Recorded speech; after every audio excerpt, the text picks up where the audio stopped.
Hello दोस्तों, मैं विनीत पांडे आपका बहुत बहुत स्वागत करता हूं आपके ऑनलाइन क्लासेस जान की क्लासेस में। दोस्तों, आज ये हमारा हिंदी का दूसरा लेक्चर होगा और पहले लेक्चर में मैंने हिंदी भाषा के विकास के बारे में बात की थी और बताया था कि किस प्रकार से हमारी हिंदी भाषा उत्पन्नित हुई है या आज हम हिंदी भाषा को अपने राज्य भाषा के रूप में पढ़ते हैं। मैंने बताया था कि 1500 ईसा पूर्व में जब आर्य हमारे भारत देश में आए तब उन्होंने अपनी भाषा का प्रारंभ या विकास किया संस्कृत के रूप में, किंतु हमारे आम लोगों को संस्कृत नहीं पसंद आई या फिर नहीं बोल पाते थे वे संस्कृत भाषा, इसीलिए उन्होंने अपनी लोकल भाषा को ही लोकल भाषा का ही प्रयोग किया और उसी का विकास किया। तो किस प्रकार से संस्कृत से प्रकृति, उसके बाद पाली से टूटकर अपभ्रंश और हठ और उसके बाद हिंदी आई। उसके बाद मैंने बताया था कि हिंदी के जानने वालों ने किस प्रकार से 5 उपभाषाओं और 18 बोलियों में विभाजित किया था। उसके बाद मैंने बताया था कि कुछ इम्पोर्टेंट फैक्ट हैं जो एग्ज़ाम में पूछे जाते थे, जैसे कि हिंदी भाषा को राज्य भाषा का दर्जा कब मिला, हिंदी भाषा को राज्य भाषा के दर्जा दिलाने के लिए कौन से ऐसे व्यक्ति थे जिन्होंने संविधान में प्रस्ताव रखा, हिंदी भाषा को किस अनुच्छेद, किस अनुसूची, किस भाग में रखा गया है, हिंदी भाषा में प्रारंभ में कितनी भाषाएं रखी गई थी और वर्तमान में कितनी भाषाएं रखी गई, हिंदी भाषा के प्रचार के लिए एक सभा नियुक्त की गई थी या उसे कहते थे हिंदी प्रचारणी सभा, किसने रखी थी, उसके अध्यक्ष कौन थे। इन सब बातों पर मैंने लास्ट लेक्चर में बात की थी और बताया था कि आपके अगले लेक्चर में मैं बात करूंगा हिंदी सिलेबस के पहले टॉपिक को वर्णमाला पे। तो चलिए आज हम बात करते हैं वर्णमाला पर और आप लोग हेडिंग डालिए वर्णमाला।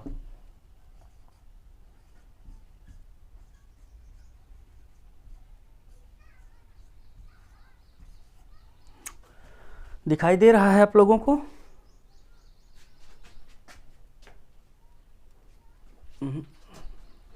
ज़्यादा ऊपर लिख दिया मैंने।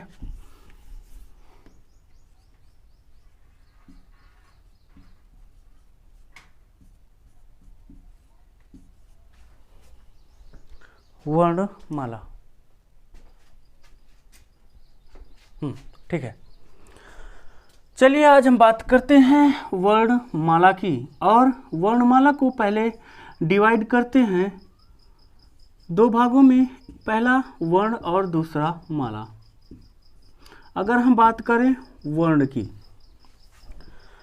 तो वर्ण किसे कहते हैं, पहले तो हम लोग वर्ण समझेंगे कि वर्ण किसे कहते हैं। अगर वर्ण की परिभाषा लिखी जाए तो मुख से उच्चारित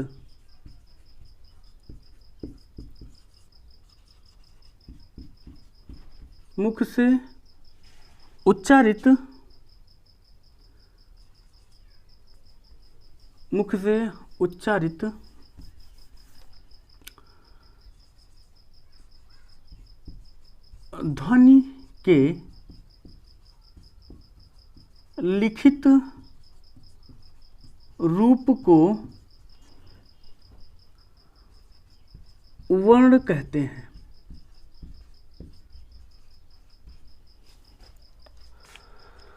मैंने बताया वर्ण किसे कहते हैं, मैंने कहा मुख से उच्चारित ध्वनि के लिखित रूप को वर्ण कहते हैं। क्यों? अगर मैं कहूँ कि मैं जो बोल रहा हूँ या मैंने कहा का, खा, गा, घा, अंगा या किसी भी वर्ण को या अक्षर को जब तक मैं बोल रहा हूँ वह वर्ण नहीं कहा जाएगा, वह ध्वनि कहा जाएगा।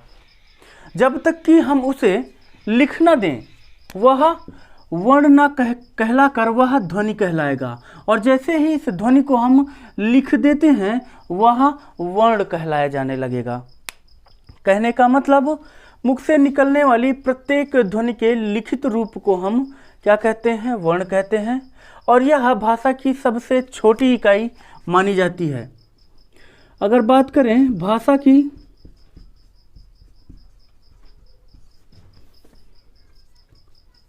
सबसे छोटी इकाई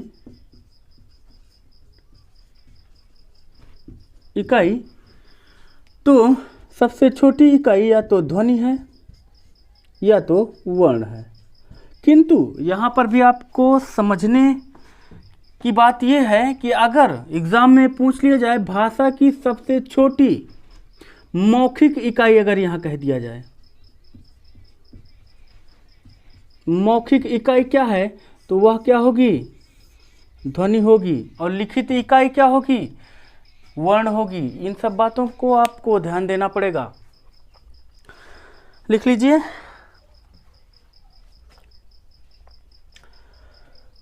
मैंने कहा वर्ण क्या होता है, मैंने कहा मुख से उच्चारित प्रत्येक ध्वनि के लिखित रूप को वर्ण कहते हैं और इन्हीं वर्णों के सार्थक संघात को या सार्थक मिलन को क्या, वर्णों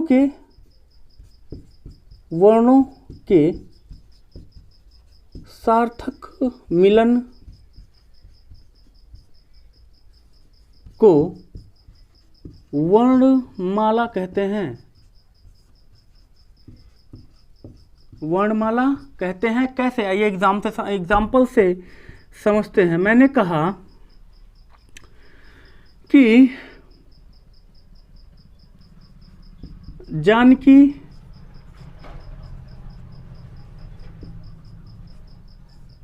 क्लासेस बहुत अच्छा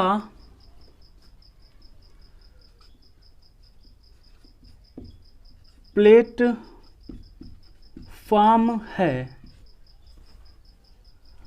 जानकी क्लासेस बहुत अच्छा प्लेटफॉर्म है शिक्षा के लिए।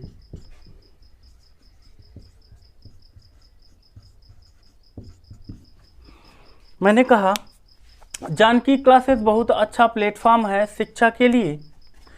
अगर इसमें मैं बात करूं कि वर्ण क्या है, तो जानकी को पहले हम विभाजित करते हैं जा, प्लस इसमें आ की मात्रा लगी है तो आ,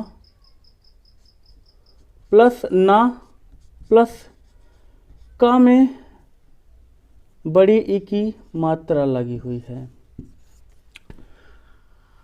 तो अगर हम वर्णों की बात करें तो इनमें जो वर्ण कहलाए गए वो क्या है, जा, बड़ा आ, ना, का और बड़ी ई। इन अक्षरों को हम वर्ण कहेंगे। अगर इन्हीं अक्षरों को मिला दिया जाए 1 2 3 4 5, अगर हम इन 5 अक्षरों को मिला दें तो इन्हीं 5 अक्षरों के मिलने से जो बनेगा उसे हम कहेंगे शब्द।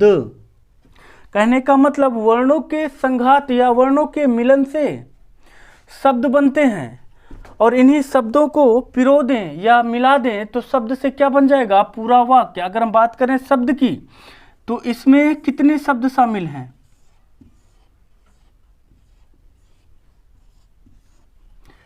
1 2 3 4 5 6 7 8 9 10।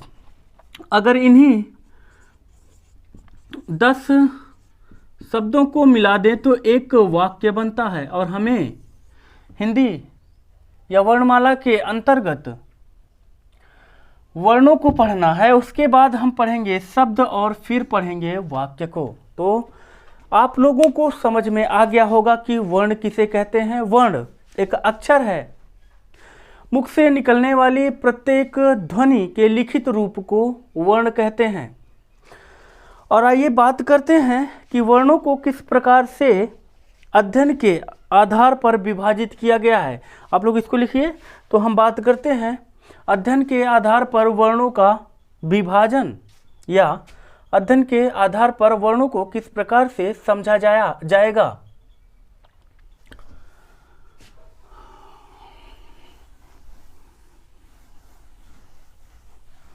वर्णमाला के अंतर्गत हमने पढ़ा वर्ण को, और वर्ण को अध्ययन के आधार पर विभाजित किया गया है। अध्ययन के आधार पर विभाजित किया गया। कितने भागों में? पहला, उच्चारण के आधार पर। दूसरा, वायु संवेग के आधार पर। तीसरा, तारत्व के आधार पर। वर्ण को समझने के लिए हमारे हिंदी लेखकों ने या हिंदी को जानने वाले व्यक्तियों ने इसे अध्ययन के अनुसार 3 भागों में विभाजित कर दिया। कहा कि इन 3 भागों से ही हमें वर्णों का ज्ञान होगा। क्योंकि हमारा पहला टॉपिक है उच्चारण के आधार पर, तो चलिए बात करते हैं कि उच्चारण के आधार पर किस प्रकार से वर्णों को समझा जाएगा और किस प्रकार से उच्चारण के आधार पर वर्णों को विभाजित किया गया है। तो उच्चारण के आधार पर वर्णों को 2 भागों में विभाजित किया गया है। एक तो होता है स्वर और दूसरा होता है व्यंजन। आज हम बात करेंगे अपने पहले टॉपिक स्वर पर। अगर स्वर की बात करें तो स्वर किसे कहते हैं? स्वर किसे कहते हैं? अगर हम स्वर की बात करें तो जिन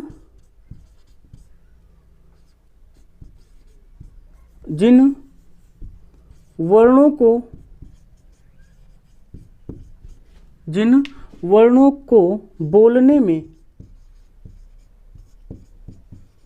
किसी अन्य वर्णों की या अन्य स्वरों की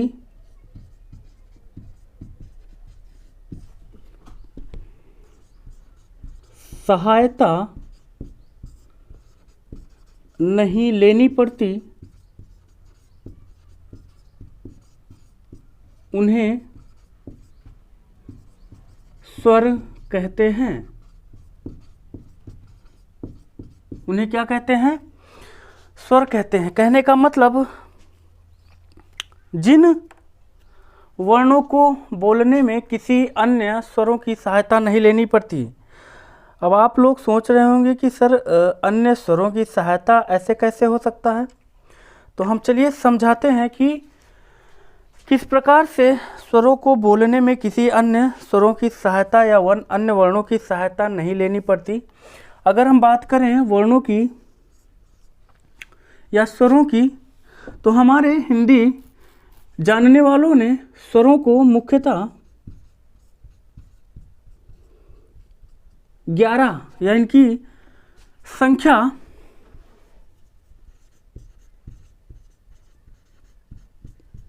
11 बताई है। और 11 स्वरों में कौन कौन से वर्ण शामिल किए गए हैं? तो छोटा आ, बड़ा आ, छोटी ई, बड़ी ई, री, छोटा ऊ, बड़ा ऊ,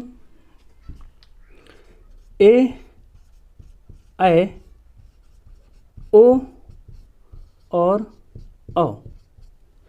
इन वर्णों को स्वरों में शामिल किया गया है। और अब जानते हैं कि इसके अलावा भी 2 स्वर हैं, अंक और आह, जिसे कुछ हिंदी ज्ञातज्ञ ने स्वर कहा है, किंतु इन स्वरों को स्वर में शामिल नहीं किया गया है।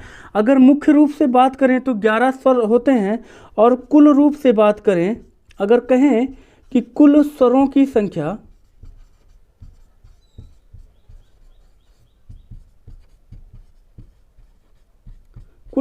संख्या तो इन दोनों वर्णों को शामिल करके 13 स्वर बताए जाते हैं। किंतु अगर मेन स्वरों की या मुख्य स्वरों की बात की जाए तो वह कितने हैं? ओनली 11। अंक और आह को आयोग वह स्वर कहा जाता है।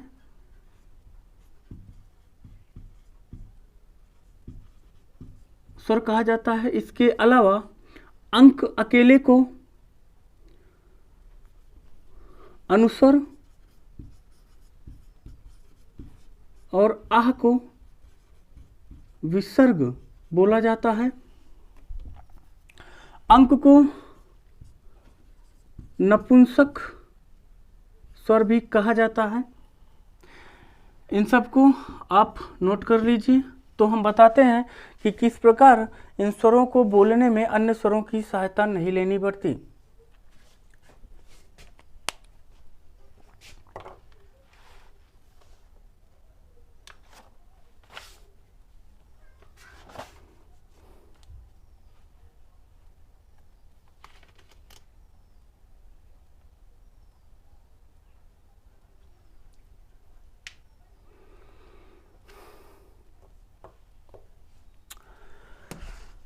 चलिए बात करते हैं कि इन स्वरों को बोलने में अन्य स्वरों की सहायता नहीं लेनी पड़ती, ऐसा क्यों?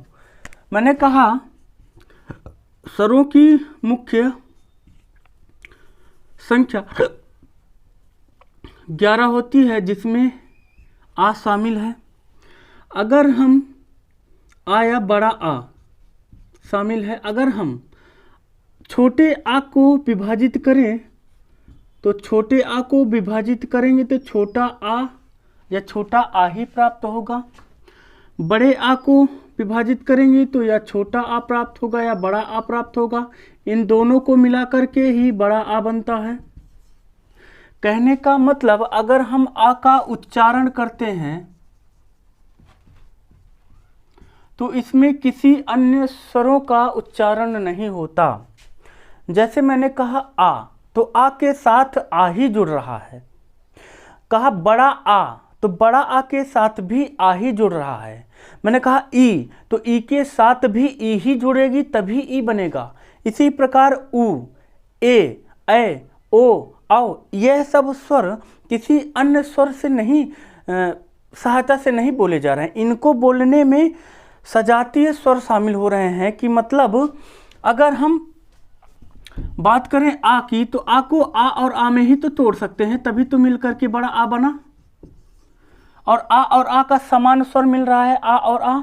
अगर हम बात करें का को, अगर हम बात करें का की, तो का को जब बोल रहे हैं तो का भी आ रहा है प्लस छोटा आ भी आ रहा है। उच्चारित करके देखिए, का के साथ आ मिल रहा है कि नहीं? का के साथ आ मिल रहा है कि नहीं? इसीलिए इन्हें स्वरों में शामिल नहीं किया गया, क्योंकि ये का और प्लस आ। अगर खा की बात करें तो खा में भी आ रहा है। गा की बात करें तो गा में गा प्लस छोटा आ रहा है। इन सभी व्यंजनों में आ शब्द या आ स्वर आ रहा है, इसीलिए इन्हें व्यंजन में शामिल किया गया है, ना कि स्वर में। कहने का मतलब या समझाने का मतलब यही था कि स्वरों को बोलते समय किसी अन्य स्वर की या वर्ण की सहायता नहीं लेनी पड़ती, इसीलिए इसे स्वर कहा जाता है। चलिए अब बात करते हैं हम। स्वर तो समझ गए ना, स्वर किसे कहते हैं? जिसे बोलने में किसी अन्य स्वरों की सहायता नहीं लेनी पड़ती, उन्हें स्वर कहते हैं। स्वर की मूल संख्या 11 है और कुल संख्या 13 है। जब अंक और आ को मूल स्वरों में शामिल कर दिया गया तो उनकी संख्या 13 हो गई। अब बात करते हैं हम स्वरों के प्रकार की। स्वर के प्रकार की, अगर हम स्वर के प्रकार की बात करें तो यहाँ पर स्वर के मुख्य 3 प्रकार होते हैं, जिसमें ह्रस्व स्वर, जिसे लघु स्वर या एक मात्रिक स्वर भी कहा जाता है। दूसरा बात करें तो दीर्घ स्वर,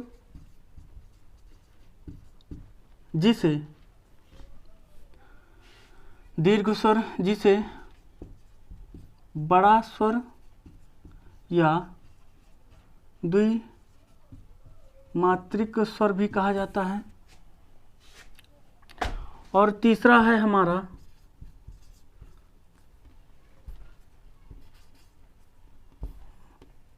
प्लुत स्वर।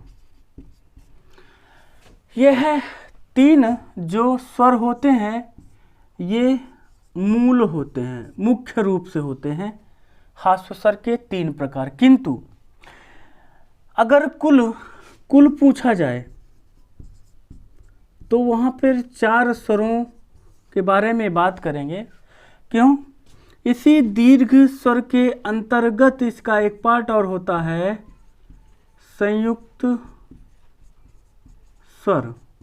पहले स्वर के 4 प्रकार होते थे, किंतु संयुक्त स्वर को दीर्घ स्वर के अंतर्गत शामिल कर दिया गया और वर्तमान में स्वरों के मूल संख्या के रूप में 3 ही स्वरों को पढ़ते हैं, जिसे हास्य स्वर, दीर्घ स्वर और प्लुत स्वर।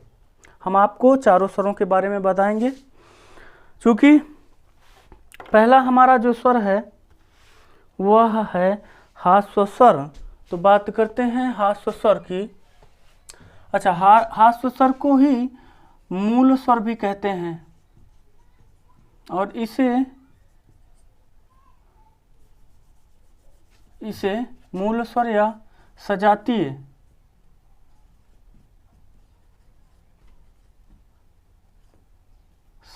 स्वर भी कहते हैं, इसे विजातीय स्वर कहते हैं।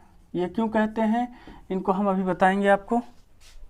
चलिए आज बात करते हैं हास्य स्वर की। हेडिंग डाल लीजिए, हास्य स्वर, लघु स्वर, एकमात्रिक स्वर, मूल स्वर या सजातीय स्वर की। और परिभाषा लिखेंगे हास्य स्वर की कि हास्य स्वर किसे कहते हैं। परिभाषा लिखेंगे,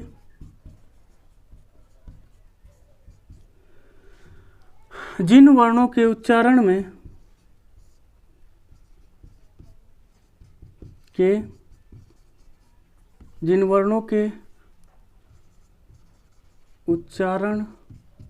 में कम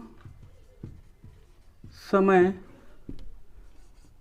लगता है उसे हास्य स्वर कहते हैं। अ, उ, आ, उ, री। कौन कौन से हैं? आ, उ, री, छोटी ई। इन स्वरों को हास्य स्वर कहते हैं। और सजातीय स्वर क्यों कहते हैं ये भी जान लीजिए।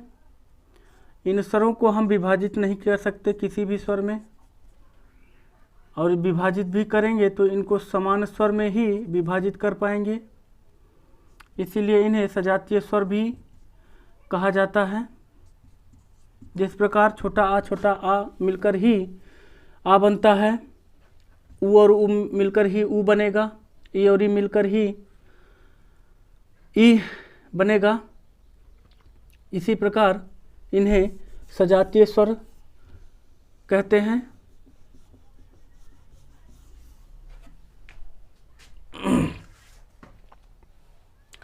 दीर्घ स्वर को विजातीय स्वर कहते हैं, किंतु दीर्घ स्वर के अंतर्गत संयुक्त जो स्वर मिलेंगे हमको 4, उनको विजातीय स्वर कहते हैं। कंफ्यूज मत होइएगा। ये तो था हास्य स्वर। हास्य स्वर के अंतर्गत हमें 4 संख्याएं मिलती हैं, छोटा आ, छोटी उ, री और ई। अगर बात करें दीर्घ स्वर की, तो जिन वर्णों के उच्चारण में हास्य स्वर की अपेक्षा अधिक समय लगे या दुगना समय लगे, जिन वर्णों के उच्चारण में हास्य स्वर का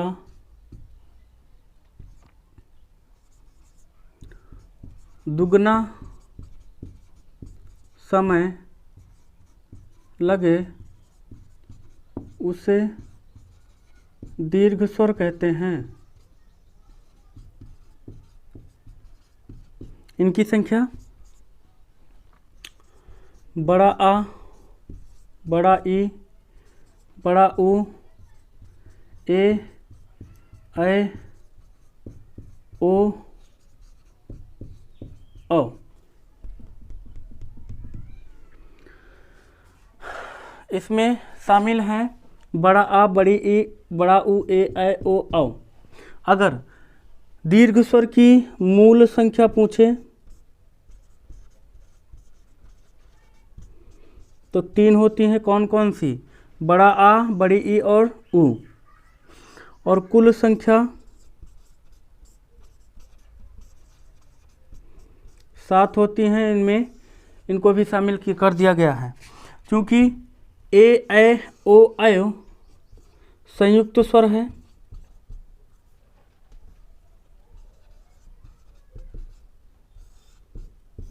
संयुक्त स्वर है। मैंने बताया संयुक्त स्वर को दीर्घ स्वर के अंतर्गत मिला करके इनके मूल संख्या को बढ़ा करके कुल संख्या 7 कर दी गई है। और संयुक्त स्वर क्यों कहा जाता है ए, ऐ, ओ, औ को, आइए हम बात करते हैं। इसको लिख लीजिए। तो संयुक्त स्वर बताएं।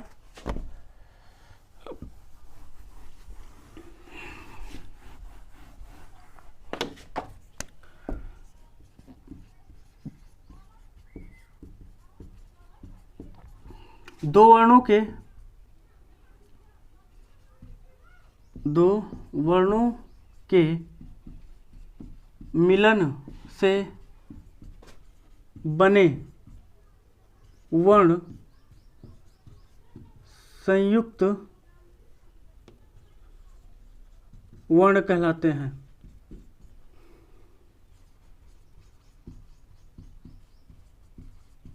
मैंने कहा ए, ऐ, ओ और औ। अच्छा हाँ, इन्हीं संयुक्त स्वर को मैंने कहा विजातीय स्वर भी होते हैं। विजातीय स्वर भी कहते हैं। ए को आ प्लस बड़ा आ, लिखिए जल्दी से। ए को आ, बड़ा आ में ई या बड़ी ई मिलाकर बनाया जाता है। ए को आ, बड़ा आ, ऊ या बड़ा ऊ मिलाकर बनाते हैं। सॉरी, ए को आ या बड़ा आ, ई या बड़ी ई, और ऐ को आ या बड़ा आ, ए या ऐ मिलाकर के ऐ बनता है। ओ की अगर बात करें तो आ प्लस बड़ा आ, उसके बाद ऊ और बड़ा ऊ मिलाकर ओ बनता है। और औ की बात करें तो आ या बड़ा आ प्लस ओ या औ मिलकर ही बड़ा या औ बनता है।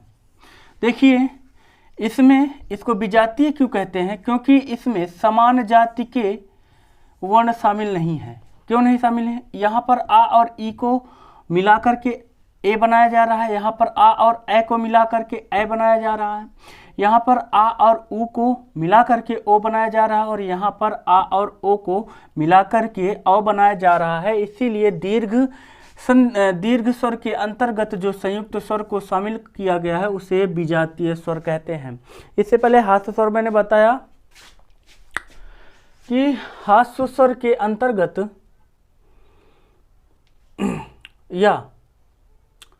हास्य स्वर नहीं, दीर्घ स्वर के अंतर्गत ही जो बड़ा आ, छोटी बड़ी ई और बड़ा ऊ है उसको हम विजातीय स्वर कहते हैं।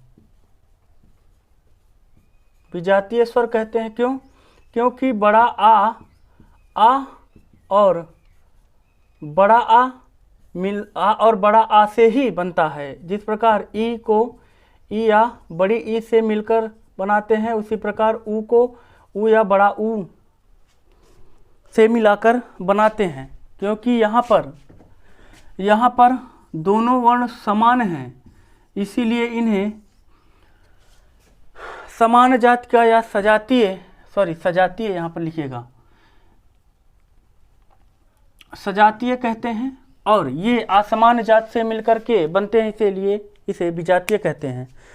आपने जब हास्य स्वर मैंने बताया था तो उसमें मैंने उसके डिफिनेशन में मूल स्वर, हास्य स्वर, लघु स्वर और एक सजातीय स्वर लिख दिया था, वो बाय मिस्टेक लिख दिया था, उसको मिटा दीजिएगा, क्योंकि सजातीय स्वर दीर्घ स्वर के अंतर्गत आता है। जो संयुक्त स्वर होते हैं या दीर्घ स्वर की जो मूल संख्या होती है, बड़ा आ, बड़ी ई और उ, उसे सजातीय स्वर कहते हैं। क्योंकि आप देख रहे हैं कि ये दोनों ये अकेला दो समान जाति से मिलकर बना होता है। ये तो हो गया आपका दीर्घ स्वर। अब आइए बात करते हैं प्लुत स्वर की, और जल्दी से प्लुत स्वर को ख़त्म करके आज के इस टॉपिक को यहीं समाप्त करते हैं।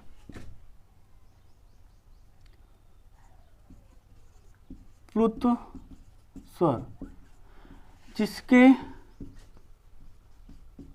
उच्चारण में दीर्घ स्वर का दुगना समय लगे उसे प्लुत स्वर कहते हैं। जैसे ओम, माँ, या जब हम किसी व्यक्ति को बुलाते हैं, ए यहाँ आओ, ऐसे शब्द जिनका हम उच्चारण थोड़ा कुछ अधिक समय तक करें, वह सब प्लुत स्वर के अंतर्गत आते हैं। कहने का मतलब हास्य स्वर से दुगना समय दीर्घ स्वर, और दीर्घ स्वर से दुगना समय प्लुत स्वर कहलाता है। आपको स्वर समझ में आ गए होंगे। स्वर 11 प्रकार के होते हैं, कुल 13 प्रकार के होते हैं। स्वर मुख्य रूप से 3 प्रकार के और कुल रूप से 4 प्रकार के होते हैं। मुख्य रूप से हास्य स्वर, दीर्घ स्वर और प्लुत स्वर, और कुल में संयुक्त स्वर को भी शामिल कर दिया जाता है। संयुक्त स्वर के अंतर्गत जो ए, ऐ, ओ, औ आते हैं उसे विजातीय स्वर, और दीर्घ स्वर के अंतर्गत जो मूल संख्या 3 है, बड़ा आ, बड़ी ई और बड़ा उ, उसे विजातीय स्वर भी कहते हैं।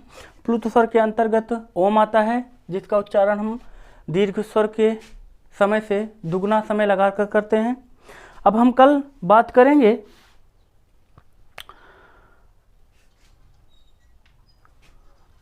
अगले टॉपिक पर कि उच्चारण के आधार पर स्वरों को किस प्रकार से व्यक्त किया गया है, या स्वरों का उच्चारण स्थान कहाँ कहाँ पे है। जैसे कंठ से कौन से स्वर उच्चारित होते हैं, मूर्धा से, दंत से, मूर्धा दंत से, होंठ से, ऐसे स्वर जब हमें पढ़ने हैं तो हम कल की टॉपिक में इसे पढ़ेंगे।